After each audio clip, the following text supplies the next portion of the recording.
The atmosphere and the culture in Golden Bridge was one of almost 24-hour horror. We arose at 5:15. We walked around a yard shivering. We went to Mass at 7. Many collapsed at Mass because we were not allowed to have a drink after 4:30 in the day because a lot of us bedwet. Christine Buckley's story is one of horrific abuse and betrayal at the hands of the very people who were supposed to be looking after her. I tried to tell the world what was happening to us, and I gave a letter to a bread man. That, unfortunately, got back into her hands, and for that I received a beating which opened up my flesh on my left thigh.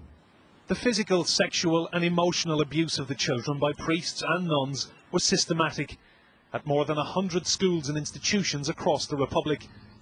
Brothers Thomas and Joe Sweeney say they suffered in silence for years. I know certain friends of mine in the last year committed suicide. Some hung themselves, some jumped into the Liffey, drowned themselves, and I mean, this is what this whole thing does to you, because they're not putting any closure for victims on this one today. Some of the survivors voiced their anger that the report doesn't go far enough and that the perpetrators of the abuse have not been named. Victims will feel deeply deceived and cheated by all of this. They will also feel that the scars are still left open. The wounds are dead all the same. The 2,500-page report has stunned many clergy across Ireland.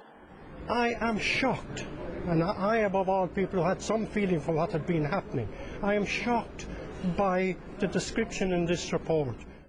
Only now is Ireland finally confronting one of the most shameful chapters in its history.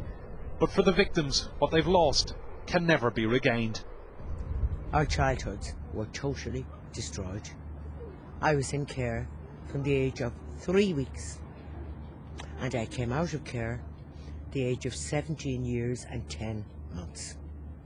So I cannot go back and find that child, because I didn't have a childhood.